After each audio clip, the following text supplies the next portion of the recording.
नमस्कार दोस्तों, मैं अतुल और आप देख रहे हैं अपना YouTube चैनल सरसों। आज बातें फाइनेंस सेगमेंट से। हम आपके लिए आज एक ऐसा शेयर चुन करके लाए हैं, अगर आप उसमें इन्वेस्टमेंट करते हैं या आपने इन्वेस्टमेंट किया हुआ है तो आने वाले सालों में, आने वाले महीनों में आप उसको इंट्राडे के तहत भी, आप उसको मंथली ट्रेडिंग के तहत भी, आप उसको ईयरली बेसिस के तहत भी आप उससे लाखों रुपए कमा सकते हैं। और उस शेयर को आप भली बात ही जानते भी हैं। और पिछले दिनों की अगर आप बात करें तो मार्केट में उस शेयर का बहुत बहुत ज़्यादा उसकी क्रिटिसाइज भी हुआ। बहुत लोगों ने कहा कि इन्वेस्टमेंट नहीं करना चाहिए, बहुत लोगों ने कहा कि अब पैसा आपका डूब गया, बहुत लोगों ने कहा कि मतलब ये जो शेयर है मतलब आगे नहीं बढ़ेगा, इसका कोई फ्यूचर नहीं है, ये है वो है, फलान है ढिकान है, बहुत तरीके की उस पर चर्चा और परिचर्चाएँ हुई। पर हम आपको बताना चाहते हैं उस शेयर के बारे में। उस शेयर का नाम है यस बैंक। यस बैंक ने अपनी शेयर की पराकाष्ठा को भी देखा। 2000 रुपये तक का भी शेयर भी हुआ। बहुत ज़बरदस्त शेयर होता था। प्राइवेट सेक्टर की एक छोटी और बहुत बड़ी, बहुत अच्छी बैंक हुआ करती थी। और उस शेयर में ज़बरदस्त मतलब रिजल्ट और ज़बरदस्त परिणाम, ज़बरदस्त इंसेंटिव, इस तरह की चीज़ें मिला करती थी। शेयर भी मतलब सर्किट्स पे मतलब लगातार भागता था, दौड़ता था, सारी चीज़ें करता था। पर अगर पिछले 2-3 सालों से देखें तो यस शेयर के शेयर में ज़बरदस्त पिटाई हुई, ज़बरदस्त चीज़ें हुई। शेयर की मतलब हालत ख़राब हो गई। मतलब 2000 रुपये का चलने वाला शेयर मतलब अगर आप देखिए तो टूट टाट करके 25-26 रुपये आ गया। और अगर आज करंट सिनेरियो की भी अगर आप बात करते हैं तो यस बैंक का शेयर 13-14 रुपये चल रहा है। और एक समय तो ये सिचुएशन हो गई कि आरबीआई ने इसके बिजनेस पे ही बैन कर दिया। बट आनन फानन में चीज़ों को करते हुए, सारी चीज़ों को निपटाते हुए, इसके लिए जो बड़ा तारनहार साबित हुआ वो एसबीआई हुआ। गवर्नमेंट की पहल और सारी पहल के बाद एसबीआई ने यस बैंक में हिस्सेदारी खरीदी। और भी बैंकों ने यस बैंक में हिस्सेदारी खरीदी, पर एसबीआई की हिस्सेदारी सबसे ज़्यादा है। और अगर आप इसको देखेंगे तो आज की डेट में एसबीआई का इन्वेस्टमेंट भी, एसबीआई का यस बैंक में इन्वेस्टमेंट भी एसबीआई के लिए सोने से कम नहीं है। और पिछले दिनों जो इस तरह की पिटाई हुई, इसके ईडी राणा कपूर तो जो भूतपूर्व ईडी थे उनके खिलाफ ईडी ने केस दर्ज किया, मनी लॉन्ड्रिंग का केस हुआ, बहुत सारे केसेस चल रहे हैं, जेल में भी हैं मिस्टर राणा कपूर। और उसके बाद अगर आप देखेंगे तो शेयर की मतलब जो हालत हुई वो किसी से छिपी नहीं है। पर आज के सिनेरियो में देखा जाए तो यस बैंक का शेयर आज की डेट में बहुत सस्ते शेयरों पर, सबसे सस्ते रेट्स पे मिल रहा है। इस शेयर में आप इन्वेस्टमेंट कर सकते हैं, लंबा इन्वेस्टमेंट कर सकते हैं।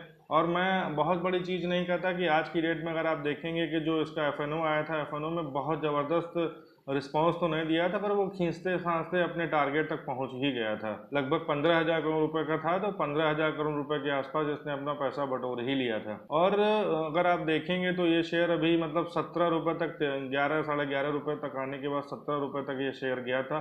और फिर आज की डेट में लगभग 14 साढ़े 14 रुपये के आसपास ट्रेड कर रहा है। इस शेयर का लॉन्ग टर्म व्यू कैसा है, लॉन्ग टर्म फ्यूचर कैसा है, सारी चीज़ों पे हम आपको आज बताने जा रहे हैं। ये शेयर आपको आने वाले समय में कैसा परफॉर्मेंस करके देगा, इस शेयर की क्या चीज़ें हो सकती हैं, कितना रिटर्न आप कमा सकते हैं, क्या ये शेयर दूना जा सकता है, तिगुना जा सकता है, या उससे भी ज़्यादा जा सकता है। तो एक चीज़ हम यस बैंक के बारे में आपको बता दें कि यस बैंक ने अभी जो आरबीआई ने यस बैंक को 50,000 करोड़ रुपए की जो मार्च में तो फौरी सहायता जो उपलब्ध कराई थी फंड की, वो यस बैंक ने 8 सितंबर को उसको यस बैंक ने आरबीआई को वापस कर दिया है।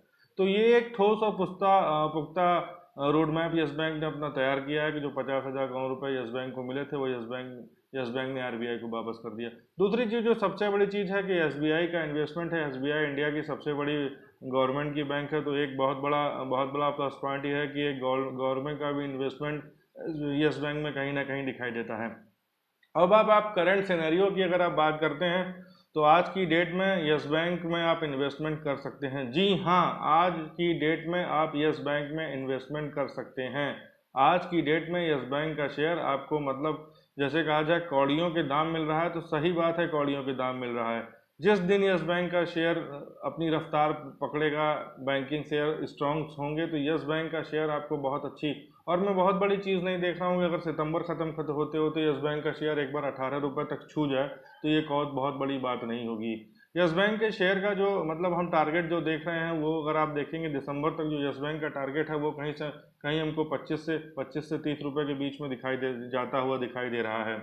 और अगर आप यस बैंक के शेयर का अगर आप बात करते हैं तो यस बैंक का शेयर अगर 1 साल का नज़रिया रखते हैं तो 1 साल का नज़रिया हमारा यस बैंक के शेयर का कम से कम 45 रुपये से 48 रुपये तक के बीच का है। और यस बैंक पे अगर आप लॉन्ग टर्म इन्वेस्टमेंट चाहते हैं, लॉन्ग टर्म व्यू रखते हैं तो 3 साल में यस बैंक हमको फिर से 100 रुपये के आंकड़े के आसपास दिखाई दे रहा है। तो यस बैंक को अगर आप खरीदना चाहते हैं तो यस बैंक को इस लेवल पे ले सकते हैं। अगर आपने अपना कोई टारगेट बना रखा है कि मैं इतने में खरीदूं और इतने में बेचूं तो ये भी चीज़ आप कर सकते हैं, क्योंकि यस बैंक में तेजी आने वाले समय में आपको दिखाई भी देगी। तो यस बैंक आने वाले समय का बहुत बड़ा मल्टीबैगर है। यस बैंक में आप जितनी भी आपकी कैपेसिटी हो, जितनी भी अगर आपकी क्षमता, उस हिसाब से आप यस बैंक में इन्वेस्टमेंट कर सकते हैं। और यस बैंक आने वाले समय में आपको बेहतरीन रिजल्ट्स देगा, सही जानिए बेहतरीन रिजल्ट्स देगा, क्योंकि बहुत ही कम रेट्स पे मिल रहा है, बहुत ही अट्रैक्टिव रेट्स पे मिल रहा है। तो कहीं ना कहीं जो इन्वेस्टर है, जो इन्वेस्ट करने वाला है, उसको कहीं ना कहीं इस शेयर के बारे में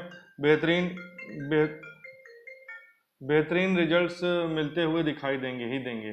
तो ये अपने आप में अट्रैक्टिव है। आप यस बैंक में इन्वेस्टमेंट करें, लॉन्ग टर्म, शॉर्ट टर्म, किसी भी टर्म्स में आप इन्वेस्टमेंट कर सकते हैं। तो आज के लिए ये था हमारा मल्टीबैगर शेयर यस बैंक, जिसके बारे में लोग तरह तरह की बातें करते हैं, पर डेफिनेटली आप इन्वेस्टमेंट कीजिए, एक अच्छा इन्वेस्टमेंट आपके लिए ज़रूर साबित होगा। तो आज के लिए बस इतना ही। आप देखते रहिए सरसून और ज़्यादा से ज़्यादा लाइक एंड शेयर करें। Thank you.